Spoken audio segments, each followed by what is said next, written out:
NASA কিভাবে মাত্র ৪১ সেকেন্ডে ১২ লক্ষ লিটার পানি ব্যবহার করে তা জানলে অবাক হতে হয়, কিন্তু কেন তারা এমনটা করে চলুন সহজভাবে বিষয়টি জেনে নেওয়া যাক। রকেট উৎক্ষেপণের সময় প্রচণ্ড শব্দ ও তাপ তৈরি হয়। এই তাপ এতটাই বেশি হয় যে রকেটের নিচের মাটি আগুনে গরম হওয়া পাত্রের মতো দেখতে শুরু করে। এমনকি এই তাপ মাটিকে ক্ষতিগ্রস্ত করতে পারে এবং আশপাশের স্থাপনাগুলোরও ক্ষতি করতে পারে।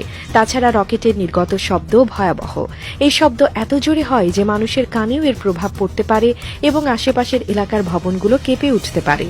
তাই এই সমস্যাগুলো সমাধানের জন্য নাসা একটি বিশেষ ব্যবস্থা নিয়েছে। এই ব্যবস্থার নাম সাউন্ড সাপ্রেশন সিস্টেম। এই সিস্টেমে রকেট উৎক্ষেপণের সময় একটি বিশাল ফোয়ারার মাধ্যমে প্রচুর পরিমাণ পানি রকেটের নিচে ছেড়ে দেওয়া হয়। এই পানির মূল কাজ হল রকেট থেকে নির্গত শব্দ তরঙ্গ শোষণ করা এবং তাপকে ঠান্ডা করা। যখন রকেট উৎক্ষেপণ হয় তখন প্রচণ্ড শব্দ ও তাপ নির্গত হয় যা মাটির তাপমাত্রা অস্বাভাবিকভাবে বাড়িয়ে তোলে। এই পানি প্রবাহ সেই তাপকে দ্রুত ঠান্ডা করে দেয় এবং শব্দের প্রভাব কমিয়ে আনে।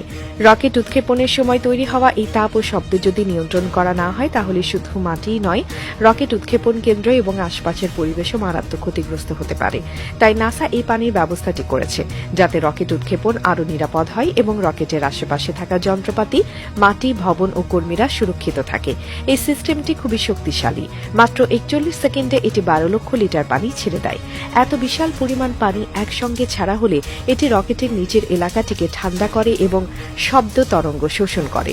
শব্দ কমানোর পাশাপাশি এটি মাটিকে ঠান্ডা রাখে যাতে মাটি পুড়ে না যায় বা ক্ষতিগ্রস্ত না হয়।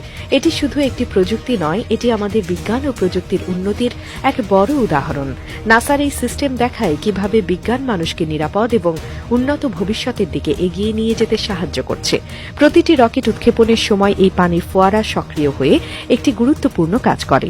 এটি নিশ্চিত করে যে রকেট উৎক্ষেপণের পুরো প্রক্রিয়াটি সঠিকভাবে সম্পন্ন হয় এবং কোনো বড় ক্ষতি বা দুর্ঘটনা না ঘটে।